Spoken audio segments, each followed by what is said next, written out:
train your Gavin. Read those books in a blink, oh yeah. Grab yourself a hot drink cause you're watching How to Train Your Gavin. Yep, that's me. Hi everyone, welcome back to How to Train Your Gavin. I am talking about something I never usually talk about on my channel, and that is classics. When I say classics, I mean books that are really considered classics today that were released hundreds of years ago. For the purpose of my video, I mean the books that were released during Romanticism, so books that were released at the end of the 18th century to the end of the Victorian period, which was at the very beginning of the 20th century. So there's quite a lot of really big classics I haven't read, so if you watch this video and you realise there isn't a classic that you love on this list, it's probably because I haven't read it, maybe. I haven't read a lot of Jane Austen, I have only read Persuasion. So you will not find any Jane Austen on this list, unfortunately. I do want to read her books at some point, I will definitely pick them up. Books from the Bronte sisters, I've only read Jane Eyre by Charlotte Bronte, and I really enjoy that book, actually. I really do like that book, but that was read so long ago I can't really remember much of it, so I will need a reread before I consider it one of my favourite classics. So the books that I've picked today, I got 11, and they are 11 books that I read a while ago, but I can still remember them, so they're very memorable to me and rather special to me, so I hope you also enjoy them. I've tried not to be too obvious as well. There are some in here that I think a lot of people will consider their favourite classics too, so I think I have got some nice surprises in here as well, I hope. And I will also be going in publication order, so I'm starting with the earliest books that were released, so from the 1790s up until 1900, so yeah, I'm going to go in publication order. So one of the earliest books is The Mysteries of Udolpho by Anne Radcliffe. This came out in 1794. So Anne Radcliffe is considered the pioneer of the Gothic genre. She didn't write the first Gothic book, that was The Castle of Otranto by Horace Walpole. Her books were considered the first really respected, and this was definitely one of the most successful Gothic books and one of the most successful books of its time. So this is set in 1584 in southern France and northern Italy. This follows, to begin with, Emily St. Aubert and her father. They are travelling, and on these adventures Emily meets Valancourt and she falls in love with him. So then Emily's father dies from an illness, so Emily has to go and live with her aunt, Madame Chiron. I probably pronouncing her name wrong, but Madame Chiron, she is to be wed to the very villainous Montoni, and he takes Emily and her aunt to the castle of Udolpho. There are spooky things that go on during the night in Udolpho. Emily is very prone to fainting and passing out. She's always sort of overcome with sensibility, and honestly, saying these words I haven't said since uni and my brain is going, what the fuck? But it is at Udolpho where this book really comes to life for me. It's where I really enjoy reading this. This is filled with some beautiful prose, and it's made even more beautiful that Anne Radcliffe can write these gorgeous landscapes that she's never actually visited herself.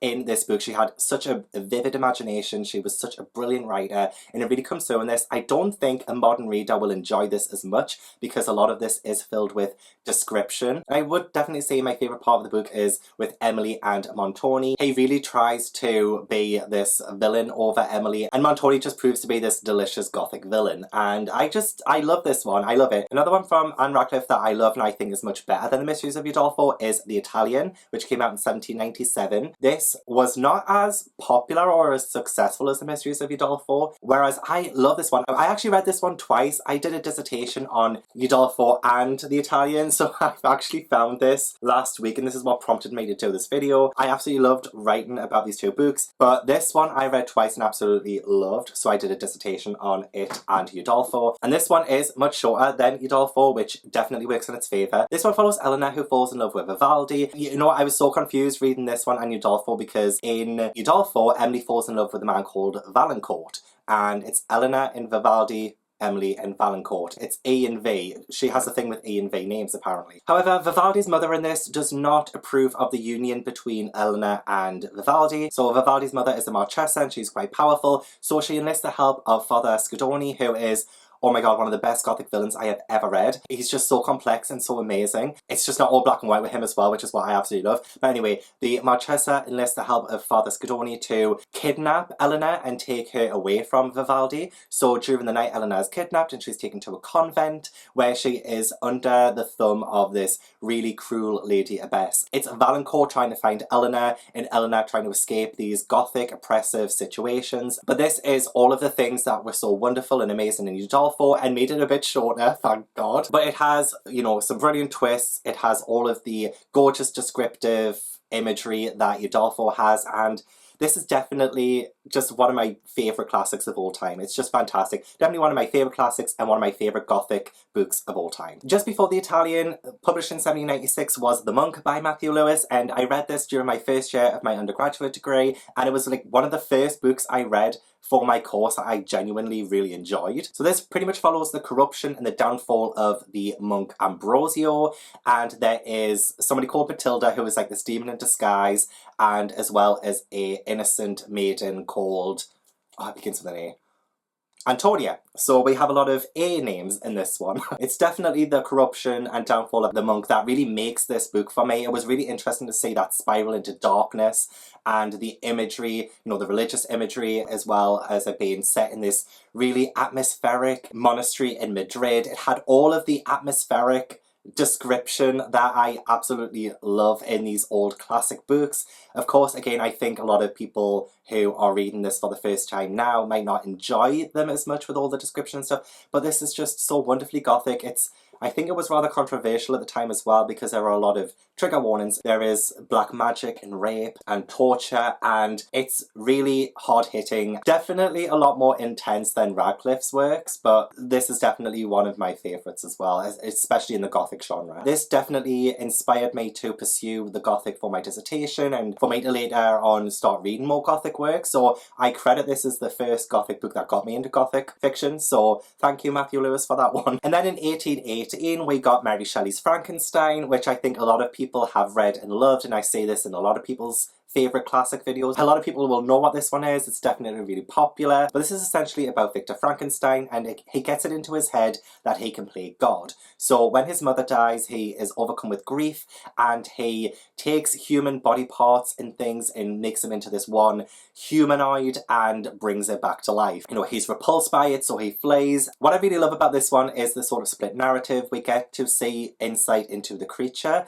and with it being, you know, its first time on Earth, and its abandonment from his father and things, I felt that was really nicely explored, and it's a very interesting read, one that I definitely need to reread. This was one of the first classics I remember reading. Little spoilers here in case you haven't read Frankenstein, so maybe skip ahead if you haven't read Frankenstein, but it was the moment when Justine died really hit me. I think it was one of the first death scenes I've read in a novel that wasn't Harry Potter that really hit me, and I think it was due to the fact that Justine was innocent, and it was following the death of a young boy, and I just remember being really hit by it, and it got me thinking, and I think even to this day, this death scene is one that really sticks with me. Yeah, it's quite a ride. It is quite a ride, even for it being quite short. It has that emotional impact, and it's brilliant. And major props for Mary Shelley's mother being Mary Wollstonecraft, who is an absolute icon. Absolutely love her. So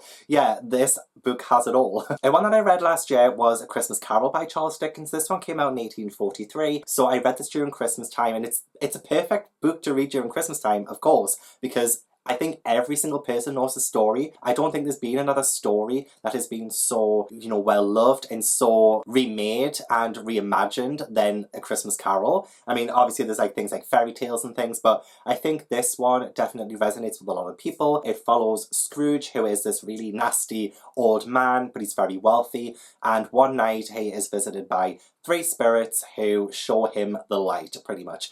And that is like the very brief Cliff Notes version of it. But it, you know, it shows the class divide and poverty and human compassion in a way that I think Charles Dickens does brilliantly in most of his books. I haven't read all of them, but I've read some. But this one really sticks out because I think this is the one that I would absolutely love to read every Christmas now. And it's wonderful. It's so wonderful. Tough going at times to read because of the language. It's still so beautifully told that, yeah, I just want to keep reading it every single year now. It's just such an iconic book. But also by Charles Dickens and published in 1861 is Great Expectations. This is probably my favourite Charles Dickens novels out of the ones that I've read. So this is a children's roman, and it follows Pip, who is an orphan, and he is adopted by this blacksmith family.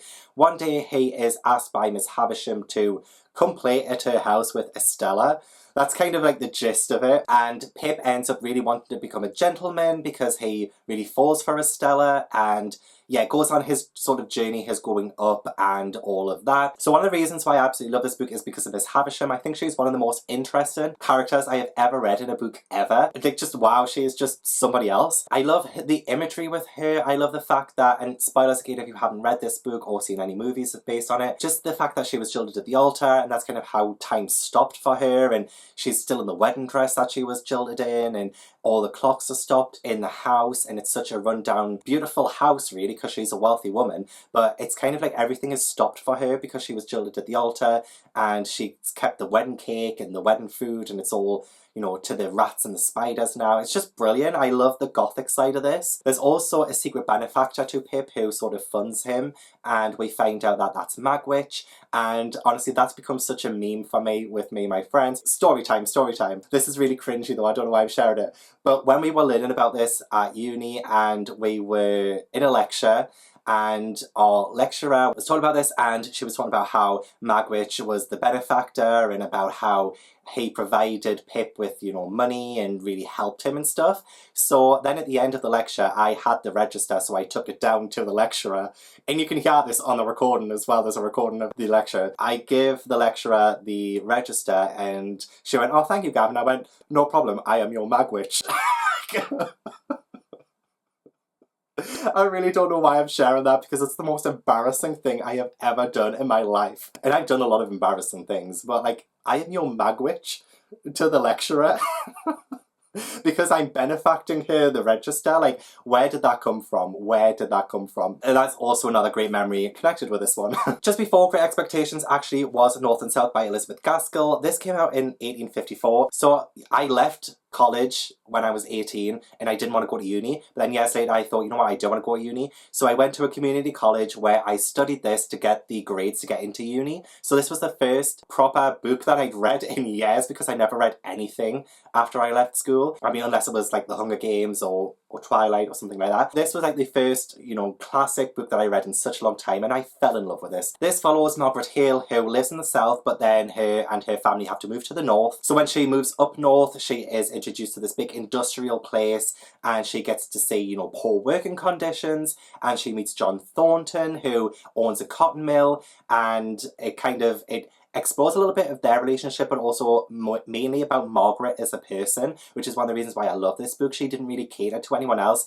She didn't fall head over heels in love with anyone, and I love that. I love how it was really focused on her individuality and her agency kind of thing. So I find Margaret Hale one of the best heroines in Victorian literature, like, in my personal opinion. But it definitely introduced me to Elizabeth Gaskell. This is the only book I've read by Elizabeth Gaskell, though. I do want to read her other stuff, but I just never really had the time. So if you have read anything else by Elizabeth Gaskell, please let me know in the comments if you have a recommendation. I know she has written Wives and Daughters and Ruth and Cranford, and I'm sure there's more. Just can't remember what they are right now. Yeah, it's been like 7 years since I read it now, so it's due a reread. But it's one that I still remember loads of different parts of it. I mean, little spoiler here, but there is a moment where Margaret takes a rock for John Thornton. She stands in front of a rock for him, and she gets hurt in the process. So this was like one of the first instances that I've ever read where, you know, a female protected a male in classic literature, and I just thought, wow. I mean, it probably wasn't the first one to ever do that, but it was one of the ones in my early memory of that happening, and I just absolutely loved it. So next I have Alice's Adventures in Wonderland by Lewis Carroll, which came out in 1865, and of course this is another one that I think a lot of people know just by how many times it's been retold throughout generations, and the fact that there's just so many different versions of this just proves how timeless this story is. So this is about Alice, who follows a white rabbit into Wonderland, where everything is just this great bunch of nonsense and nothing makes sense, and it's just whimsical and strange and crazy. And it's been years since I've read this one as well, but it's one that's always stuck with me. I think there's still a lot to unpack from this, even with it being a sort of like a really classic children's book. There's just lots packed in here for it being such like a shortish book as well. This is probably one of my favourite classic children's stories of all time. Not really much more I can say about it though. I will say I've never actually read Through the Looking Glass before, so I think I will reread Adventures of Wonderland and then Through the Looking Glass. I'm interested, I'm really intrigued. I need to read more classics and that's going to be a big thing for me, so I would say this one is one of my favourite classics as well. One that I definitely don't think I've seen on BookTube before, and that is Shelley by H. Rider Haggard, and this one came out in 1887. This one I think is a really big credit to adventure literature and that lost world genre that is really prevalent today, and you can really feel it in this book. It's so adventurous and I absolutely love it. I think H. Rider Haggard is more famous for King Solomon's Mines, which I haven't read, but I really want to. But this follows Horace, who works at a university, and his sort of apprentice Leo, and they journey to a lost kingdom in Africa where they come across the Amahaga race, and there is this white queen called Ayesha, and she's like this mystical sorceress who is very otherworldly and very feared, and people fear her for a really good reason, but she rules over the Amahaga race, and it's just really interesting. I loved reading this and learning more about the context of it. I really loved dissecting this one at uni. There were a lot of really good conversations about power and culture. I haven't read it since though, so maybe my opinions might change over time,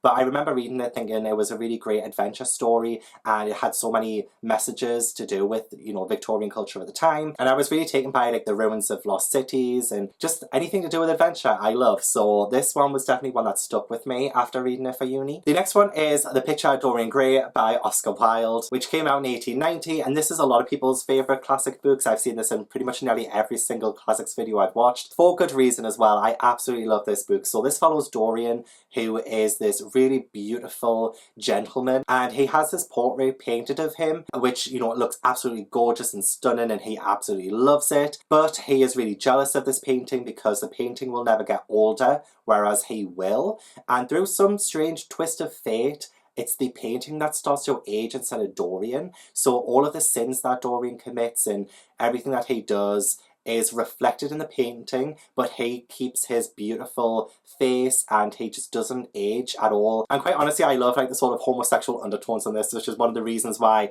I loved reading this one, not gonna lie. But also just how like vague it is, because there's so much you could enforce on this narrative because things aren't explained. We don't really know how this happened, like how the whole painting and Dorian switched. But I also really love the ending. I think the ending really divides a lot of people, but I love it. And there's just things that happen during this book that makes it really interesting throughout. You know, we have the really exciting premise at the start, and then events happen throughout the book that really keeps it interesting to the end. It's not like everything happens at the start and then the rest is just like, what? You know, it holds your interest all the way through. Beautifully, beautifully told. Oscar Wilde is such a fantastic writer.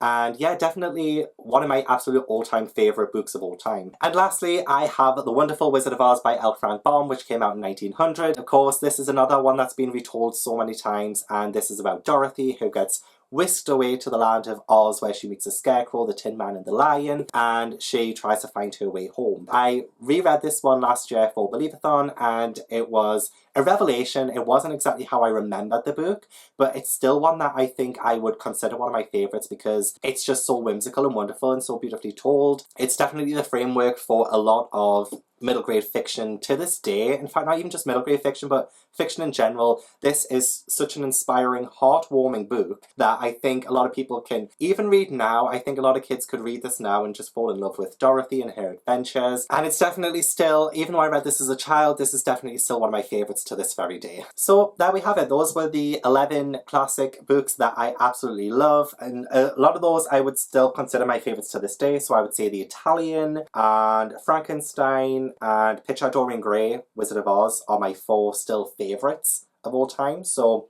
they've stood the test of time. Let me know if you've read any of those. Give me your classic recommendations in the comments as well. I'd love to check them out. And yep, I really appreciate you guys watching. Please leave a little like if you enjoyed and subscribe if you haven't already. And I will see you in the next video.